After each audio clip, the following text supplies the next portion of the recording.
All right, ladies and gentlemen, today we're going to be reviewing slope and proportional relationships and the whole package there. So here we go. Oh, the joke for the day. Hey, how about that? Why don't elephants listen to the radio? Why don't elephants listen to the radio? Here we go. All right, so the graph shows a proportional relationship between the number of rides and the total cost for the rides at an amusement park. Which equation represents the relationship between the number of rides and the cost in dollars? Well, guys, on this right here, what you're going to do, you're going to say to yourself, you're almost going to work through each one of these equations down here, okay? And you're going to say which one of these actually makes it true. So let's say I pick down here, R is going to be rides, okay? And dollars is going to be D. So in essence, let's pick the 4 for R and the 20 for D. So if I put a 20 in for D and a 4 for R, is that true? Does 20 equal 4? No, not a chance, okay? So now we can go over here and we can say, okay, this is 20, this is a 4, 5 times 4, hey, that is 20. So that's looking pretty good. So let's probably go with B, but let's check the other ones real quick.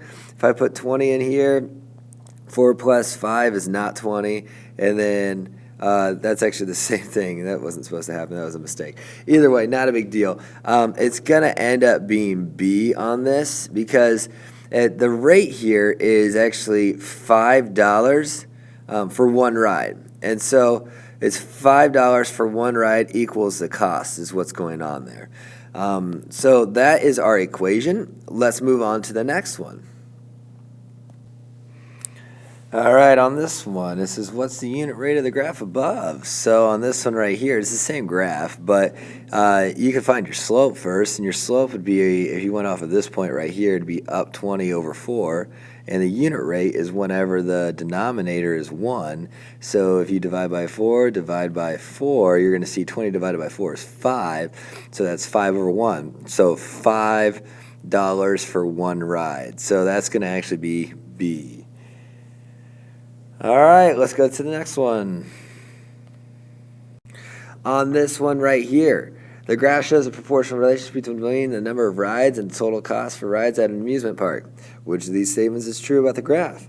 Well, let's start just working through them. Statement number 1, the cost of 10 rides is $2. Well, 10 rides is way over here. That cost is $50, so that's not true.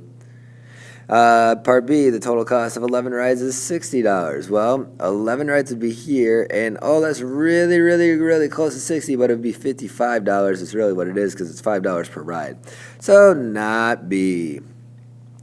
Point B represents the total cost of 4 rides. Well, this is 4 rides. That would be the total cost. Hey, I like part C there. Let's just check the last one. Point A represents the total number of rides for $7. The total number of rides for $7 would be right here. The total number of rides would be like that. So it wouldn't even be a full ride. So it can't be point A because point A is talking about how much 7 rides cost. So let's go on to the next one. On this one, it says, consider the equation below, y equals 2/3 x, where y is the total cost of purchasing x gallons of water. Now, there's a lot of ways and a lot of theories out there on how to do this best. In my opinion, an easy way is to just work through each one of these. Okay, on this one it says the cost of 1 gallon of water is $3. Well, gallon of water is x, so if I put a 1 in here for x, 1 times 2/3 is not $3, so it's not A. If I come here to the 2, and I put a 2 in for x, for the cost of 2 gallons of water is $3, 2 times 2/3 is 4/3. 4/3 is not $3. So it can't be 2. It can't be B. If I put a 3 in there, the cost of 3 gallons of water is $2. Because if you guys look at this, you'd have 2/3 times 3, and that would be 3 over 1, right? So that actually is going to get you 6 over 3. And that's going to equal $2. So the cost of 3 gallons actually does equal $2. And if you check the last one real quick, the cost of 1 gallon So if I do 2/3 times 1, that's going to equal 2/3 of a dollar, not 3/2 of a dollar. So it's not that last one. So the answer is actually D on this one. Let's go to the next one. On this right here, choose all the tables that represent a proportional relationship between X and Y. So you're asking the two questions. Does it go through 0, 0, and is there a pattern? So A goes through 0, 0, B goes through 0, 0, C goes through 0, 0, 4, D goes through 0, 0, and E goes through 0, 0. So now pretty much we're just checking, is there a pattern? On this first one, times 2, times 2, times 2. Hey, that one works great. On this one, times 3, times 3. Oh, that one doesn't have a pattern. On this one right here, 1 times 1 makes 1. 2 times, oh, that one doesn't have a pattern. Then you guys go here. On this one right here, you do 4 times 4, 8 times 4, 12 times 4, 0 times 4. That one looks good. And on this next one, 2/3 times 2/3 makes 4/9. So if I do times 2/3 again, that's going to actually get me 8/9. Uh-oh, that's not a pattern. So your answer is just A and D. Let's go to the next one. On this, you have to tell whether X and Y show a proportional relationship. Well, you ask your question, does it go through 0, 0? And does it have a pattern? It doesn't go through 0, 0, so the answer is no. Next one. On this one right here, it doesn't have 0, 0, so we're going to go ahead and skip that question first. We're going to see that is there a pattern.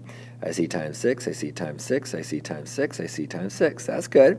So what's 0 times 6? Well, it's 0. So it does have 0, 0, and there is a pattern of times 6.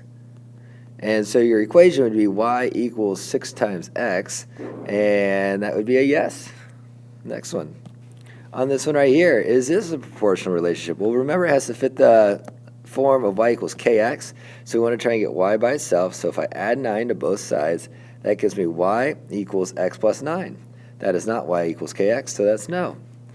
On this one, you add 5x to both sides, and you get y equals 6x. That is y equals kx, so that is yes. Next one. You have 4y equals x, so to get y by itself, you divide by 4. You get y to equal x divided by 4. We can write it like that, or to write it in the kx form, it'll be y equals 1/4 x. That is y equals kx. Your k would be 1/4, and so that is a big ol' yes. On this one right here, you guys will add 6 to both sides. When you add 6 to both sides, you end up getting y to equal, that's going to be 5x. And so that is y equals kx. So, there you go. Let's go to the next one.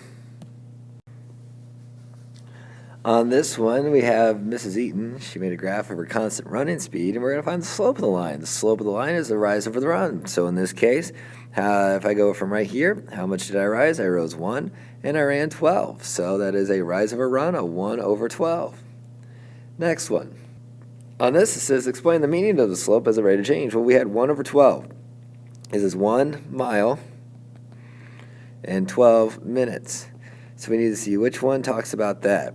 This one says in 1 minute, Mrs. Eaton can run 12 miles. Nope. In 12 minutes, Mrs. Eaton can run 1 mile. Ding, ding, ding, ding, ding. We got it. That's it. Next one. On this, how long will it take Mrs. Eaton to run 4 miles if she continues to run at the same pace? Well, she can run 1 mile in 12 minutes, right? So 1 mile is 12 minutes. 2 miles would be 24 minutes. 3 miles would be, let's see here, 36 minutes. And 4 miles, if you add another 12, that's going to be 48 minutes. And so it's going to be B. Next one. How far will Mrs. Eaton run if she runs for 60 minutes? Well, we go ahead. We say to ourselves, okay, so she can run 1 mile in 12 minutes. So how many 12s go into 60? Well, if you do 60 divided by 12, oops, not 6. 60 divided by 12. 12 times 5 makes 60, so it's going to be 5 miles. 12 goes into 60 5 times. All right, and really, that should take care of everything for this test. I mean, it's just a lot of foreign concepts for you, and it's really, the application piece is the hardest part for you guys. So just really make sure you're ready for this and ask questions if you have them. But the joke for the day is this: why don't elephants listen to the radio? It's because they don't have fingers that turn the dial. Have a great one, guys.